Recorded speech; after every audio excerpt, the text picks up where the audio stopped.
What's going on, everyone? Welcome back to our YouTube channel. My name is James and today I'm doing another episode of Money Management. So following the request and the popularity from the last video where we quickly talked to you about how we managed to save up to buy a house in a year, today I'm going to go into more depth on that sort of area of money management. Like I said, money is very easy to understand, but there's three key things you need in order to succeed in managing your money, and that is 1. Money management, 2. Discipline, and 3. Save, save, save. It is never about how much money you earn, it's always about how much money you save. So let's crack on and have a look at the whiteboard.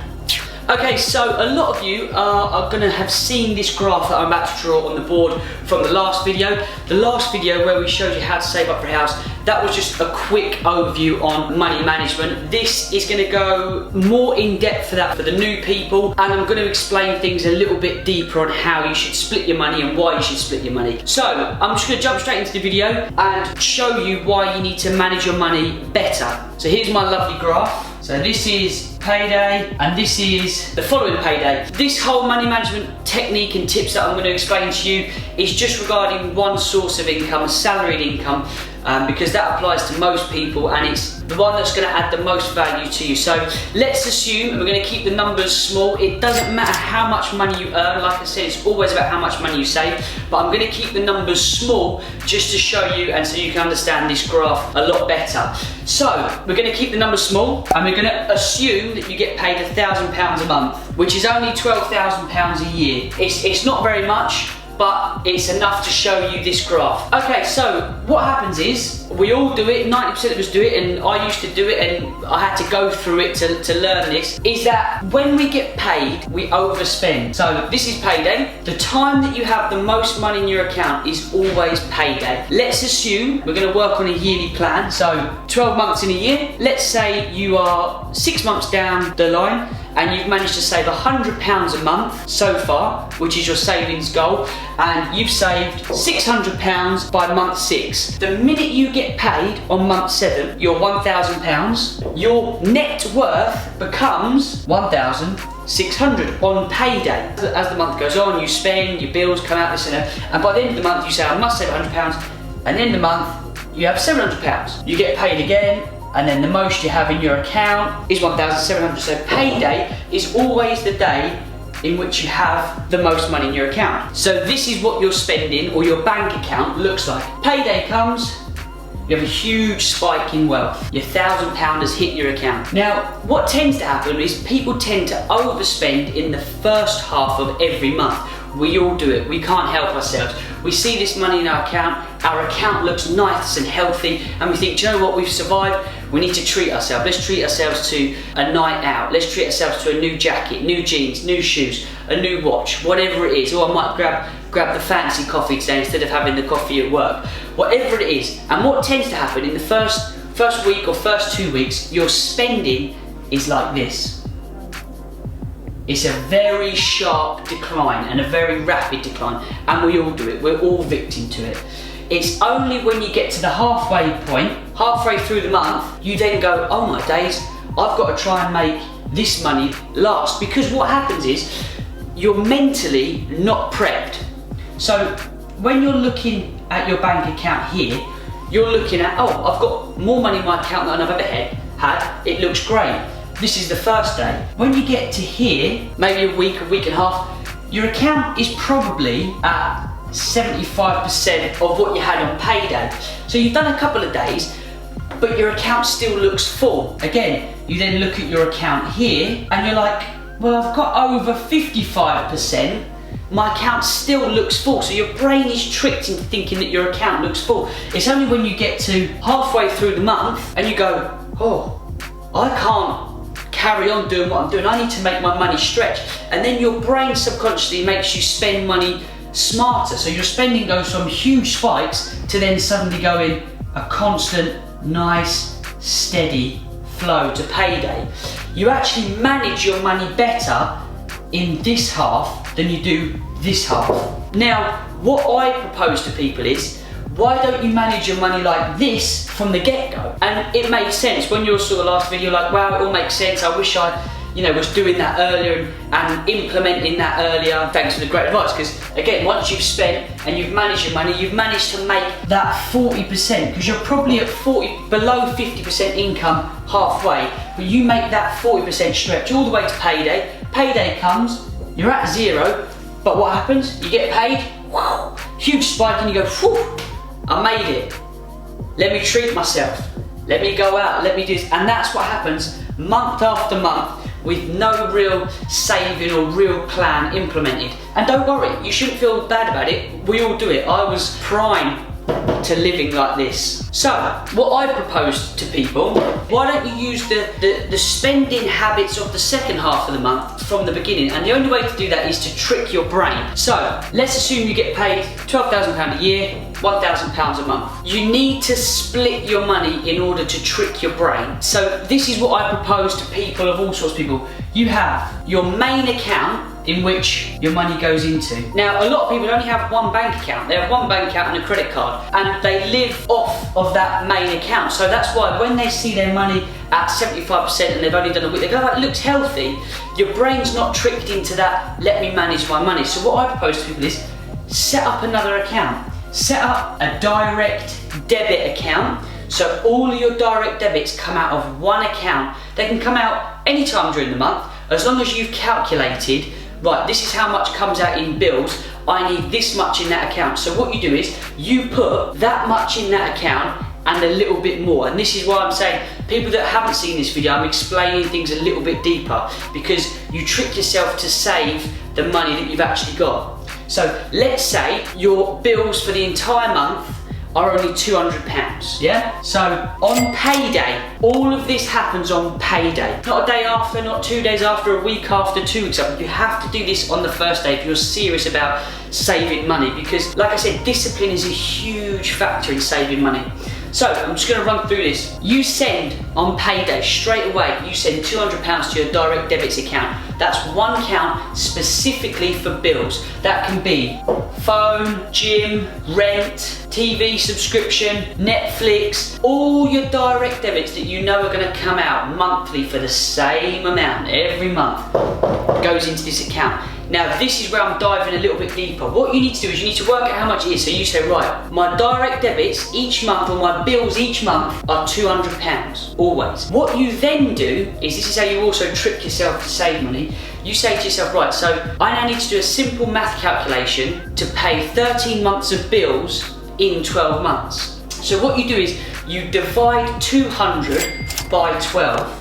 200 divided by 12. It's £16.67. We're going to round it up just for simplicity's sake. So what you pay in bills every month, £200, you then divide by 12, which adds up to £17, rounded up. Now, what this means is, if you put £217 into your direct debit account, stay with me, you put £217 into that account, at the end of the year, you will have saved £200, because 17 times 12 is £200. So in this account, you will always have one extra month saved, which is like an emergency fund. 2 years down the line, you'll have 2 months. 3 years down the line, 3 months, 4 months. So the longer you do this, the more money you'll accumulate. So if you was to do this for the rest of your life, it gets to a point where you'll have enough money there to cover a whole year, 2 years, 3 years, just by adding £17 extra a month, or whatever your chosen figure is. If your bills come to £2,000 a month, you do 2,000 divided by 12. So if your bills are £2,000, you'll put in £2,170, and in 12 months' time, you'll have saved £2,000 of just that extra £170. You see, it's never about how much money you earn, it's about how much money you save. So that is your direct debit account, and all this is happening on payday. So at the end of the year, you'll have £200 saved. So what I'm going to do is, I'm going to just put that over here. I'm going to put how much you've saved in 12 months, yeah? So you'll have saved here £200, and that's coming from the bills account, DD account, direct debit account. You should also have a savings account. I recommend maybe 2 or 3 accounts depending on what you're saving for. If you're saving up for something big like a house or a car, or whatever that's going to require a substantial amount of savings, you have a separate account. So you've got your big savings account and your small savings account. So and I call this a goal account. Our goal was to save up to buy the house, which we managed to do. So let's say you're trying to save up for a new car. You want to buy a new car at the end of the year, and the car's going to cost you £3,000, just to keep the numbers small. £3,000 is what you need to save in 12 months to buy your car. Nothing happens overnight. Everything takes time, and like that, if you want to save £1,000, you either save the full monthly payment and never spend a penny, which is near enough impossible, or you set a timer, 12 months. I always work for 12 months because I know how to save better in that period of time. So that's your savings goal for your new car, £3,000.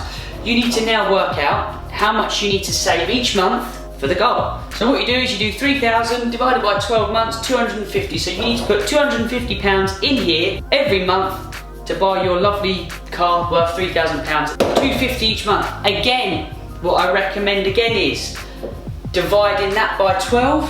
So 250 divided by 12 is 20.80. Round it up, £21. So if you put in an extra £21 a month into this account every month, you'll be paying into your goal account 271, which at the end of the year, you'll have saved above your goal £271 just by paying into this account. The extra £21 you're putting in a month, which is only £21, which you'd easily spend on a couple of coffees, a night out, a meal out. At the end of the year, you'd have saved 271 just from putting that extra £21 in. So, you've got that. If you haven't got a savings goal because you want to buy something big or you just want to save money, also do that as well. Set a plan and say, okay, I'm not looking to buy a car or a house yet, but I would like to save, enough money so that in 5 years' time I have £20,000 saved. All of that is still, part of the thing. So down here, I'm just going to put what we're taking away from our 1,000, yeah? So we're taking away 217, we're taking away 271 from our main account so far. And this is all happening on payday. And I'll show you the reason why I do this with a spending chart at the end, which a lot of you will know is confused. So that's that part of things. Me, myself, I've also got another 2 accounts. I've got a chip savings account, which automatically works out what you can afford to save each week and saves it for you. It says, okay, we can afford to save £5 extra a week, and it will save that £5 and you won't even notice it. So I've got that account as well, and I can go into that a little bit more in another video. And I've also got a stocks and shares ISA account, well, which is having money work for you. That's when you invest money into the financial markets, hoping to do better than the markets. Currently, my plan is at 60% risk of what's invested in there, and it's up 3%. So it's beating what the banks pay you. So having that money left in the bank is no good because the banks aren't paying you that, and it's also beating inflation. But that's a completely separate video. This part of things is for you to understand how to manage your money better. I've also got another account, so I've removed the ISA account and the chip account just for the purpose of this demonstration. I've also got another account, which is my spending account. And you have to bear with me here. The reason this is because I know people that make £20,000 a month and they don't know how to manage their money because they can't see where their money's been spent. If you have it all in one account, you don't have an overview of where your money's going. Whereas if you split your money, it's one, secure, because I know that, hold on a minute, there's an extra £5 coming out of this account. I've only got to have a quick look at my director's out. Someone's taken an extra £5 out of my account. Where is it? What's it from? Right, I can track it, close it down. If someone starts taking money out of this account, which I know I don't touch, which I keep locked away, and I tell someone to, I can automatically see that someone's taking money, that something's not right. My spendings account, I have a spendings account which I know which I'm going to spend the money on. So this is where I'll spend entertainment, eating out, shopping, just living in this account. And the reason I moved from my payday account is because in this account, I only know that money's coming into this account and being split elsewhere. So if someone hacks this account, not much is going to happen because the minute it goes in, I've already moved it. If someone hacks this account, nothing's going to happen because I've already managed it and moved it. And I know if £1 extra comes out of this account, I know it's not meant to come out of this account. Spending account, I manage, I know that I've got X amount, this is what I've got to spend, but I'm going to manage my money because I've tricked my brain, which I'm going into next with the chart. And the goal account, no money ever should come out of this account, so I know that that's completely safe. What me and Kiimmy have, if you're regular to our channel, you know it's me, we've got a joint account which comes from our joint bills. We've also got a joint account for our mortgage, so the mortgage is paid out of one account, our house bills are paid out of two accounts, and then we've both got our individual accounts as well. So if you was to look at mine, you'd go, wow, he's got about 8 accounts, but you'd go, oh, okay. This one's his joint one with his partner who pays, where they pay the mortgage together. This one's a joint one where they pay their house bills together.